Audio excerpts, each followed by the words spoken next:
Last time we used the relative difference to compare sensor values at constant reference. This time we are going to compare two sensors. Let's say X gives us the primary sensor values and Y is the secondary sensor values. Since we are going to divide by X, we first need to make sure that it's in the range that is separated from 0. So it's first thing that we need to do is to make sure that the values of X are within the values that are prescribed for the sensor.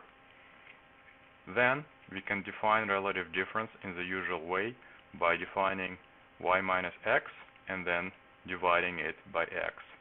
We can also write that as Y divided by X minus 1. And if you want to express that in percent, all you have to do is to multiply that by 100.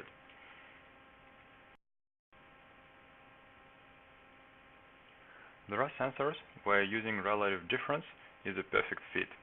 For example, pressure measurements.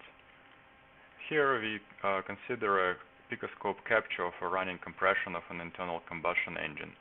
And we have pressures in a wide range from vacuum to very high pressures, and we do care about all those regions. We care about the peak, we care about the region where the pressure is close to atmospheric, and we care about the region where there is a vacuum. But do we care about those regions in the same way? And not quite, because let's say 5 psi difference during the compression peak is no big deal, but 5 psi difference here near atmospheric or vacuum is a lot.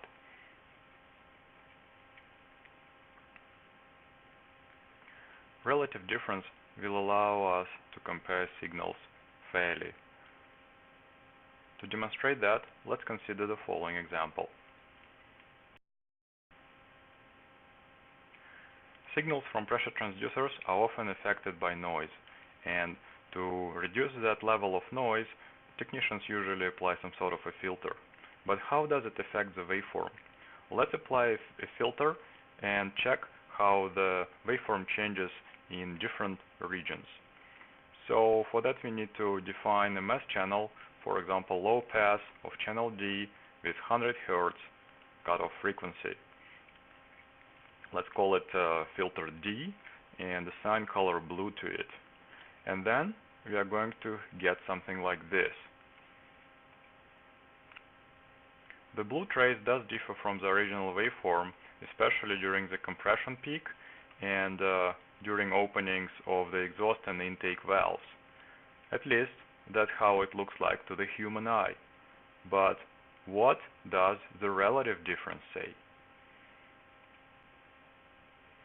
Well, let's apply the relative difference. But first, we need to notice that our measurements have negative values. And remember, we talked about how we can divide only by positive values. What's going on? And the answer here is actually very simple. The measurements here are done relative to the atmospheric pressure. So these are so-called gauge pressures, and so they are all relative to atmospheric pressure.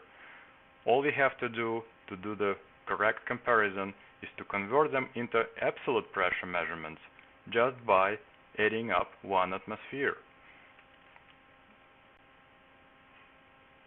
In case you are working with PSI, all you have to do is to add 14.7 psi, and then you get an absolute pressure measurement.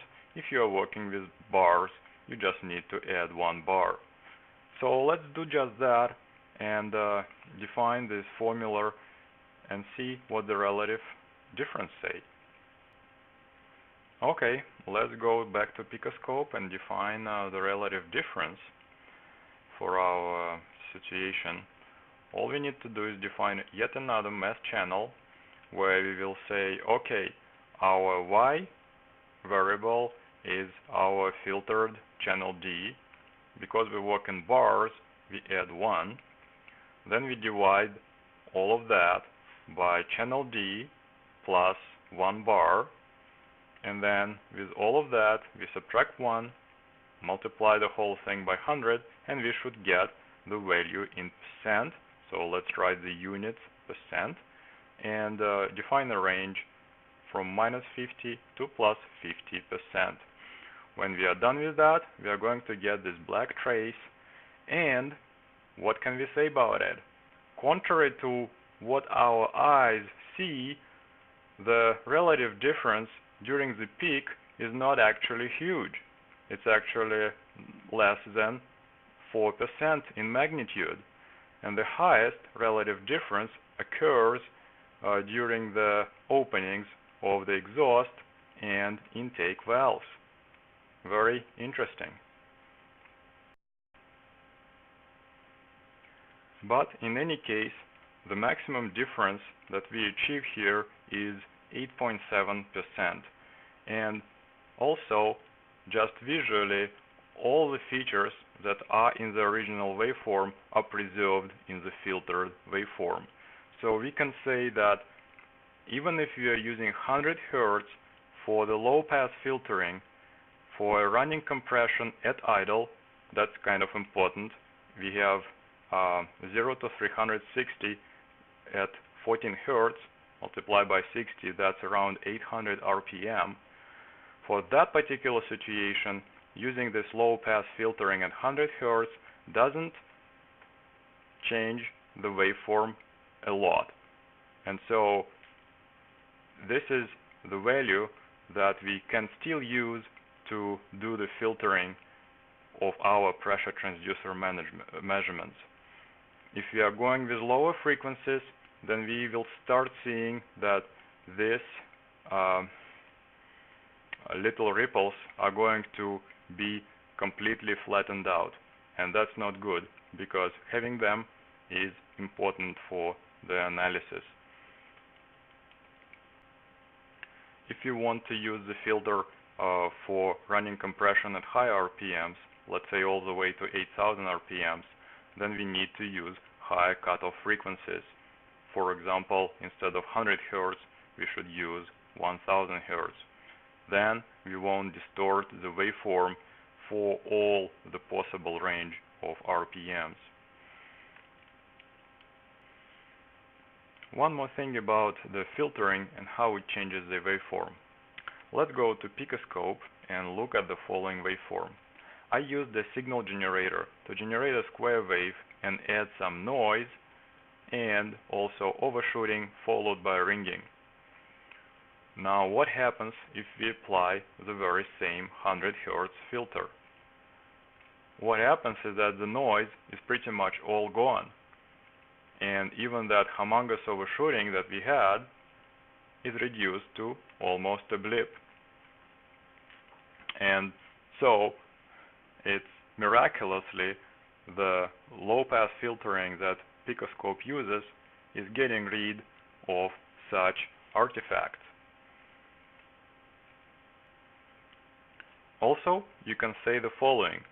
If you applied the low-pass filter to the original waveform and it didn't change much, it means that you didn't have such artifacts in the original waveform to begin with. Otherwise, there would be a lot of difference. And how you measure that difference? Well, you use the relative difference concept as we have just described. Alright, this is it for part 2, comparing pressure sensor values. And in the next and final part, we are going to compare sensors of a different type, namely throttle position sensors of an electric throttle body.